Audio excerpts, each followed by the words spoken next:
Hey guys, Bobby here, and if you've got the Tascam DR-10L, and if you don't, you really should get one, and you want to get the best sounding audio for weddings, then this video is for you. For many years, we used the Zoom H1 recorders, and while they were great and served as a wonderful backup for us now, our upgrade to the Tascam DR-10L was absolutely game-changing, giving us better audio and more options at a competitive price. So in this video, I want to share our exact settings that we use to get nice clean audio throughout a wedding day with this guy. And real quick, if you like this video or you want to see more videos like it, please give it a thumbs up and subscribe. Make sure to also hit the notification bell to be the first to see new posts. So let's jump into the menu and go step by step. First up is mic gain, and contrary to popular opinion, I do not like to use auto level. Auto level on the Tascam DR-10L has come a long way from the Zoom H1, but I still find that it sometimes hunts for sound a little bit. If you don't want to mess around with gain settings, you can ignore this and set it to auto in menu option 4, and it will definitely work in most scenarios.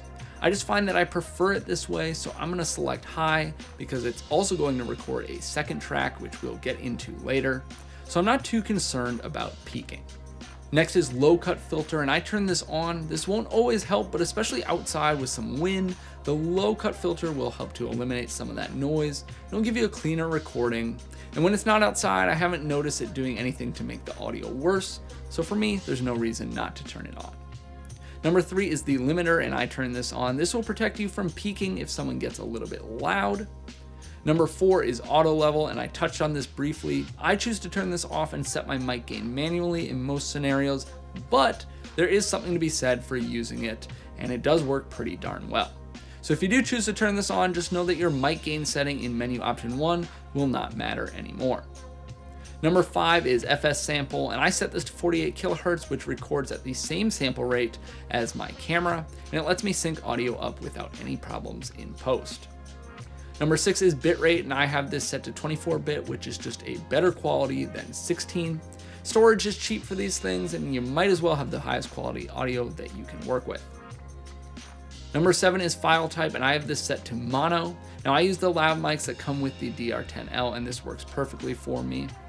Number 8 is a big one, and this is dual record. This is perhaps my favorite feature of this recorder, as it records a second track at a lower decibel as a safety in case things get too loud on your main track.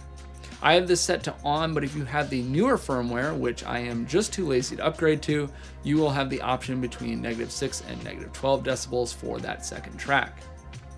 Number 9 is track inc, and this works like a backup saving system where it breaks the recording into smaller files and it saves as it goes. So if something were to happen and perhaps you lost power, you'd likely lose part of what you were recording, but not the entire thing, as it's saving every 15 minutes or so.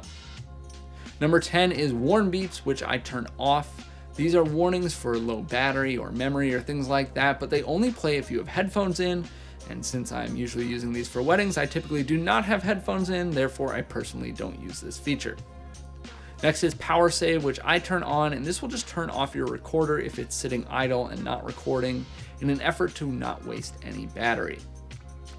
Next is name type, which lets you choose between starting the file name with the date that it was recorded or with a name. We use the date because I'm typically offloading immediately after a wedding, and that is an easy way for me to see the most recent recording. But you could also use a word if you wanted to assign a mic to specific people at a wedding. Then comes the file name, which if you selected Word is where you're going to choose the word you want at the beginning of the files. Next is format SD, which is not really a setting, but you can use this to erase your SD card if you need to. And of course, we're just using that when we need to and when we know it's backed up. Next is mic bias, and I have this turned on as the mic that comes with the DR-10L is what we use, and it's not a powered mic, which means it needs power from the recorder, and that's what this setting does. Bat type is next, and you just want to make sure you select whichever type of battery you are putting in the recorder, so this will vary case by case. Next is date and time, which is pretty self-explanatory. And after that is sysinit, which is like a factory reset button to put all of these settings back to how they were when he first pulled this thing out of the box. And lastly is ver info or version info, which shows you which version of the firmware is currently installed. So there it is, guys. Those are the exact settings that we use on our Tascam DR-10L to get nice clean audio at weddings. If you're wondering how and when to use this recorder and others to capture the best audio at weddings, then I have just the video for you, how to capture the best audio at weddings, which I will link in this video. And if you're thinking about purchasing a Tascam DR-10L and you want to help this channel out, you can use the link below, which gives me a little kickback. I hope these tips were helpful for you. If you have any questions about any of this, feel free to leave them in the comments below.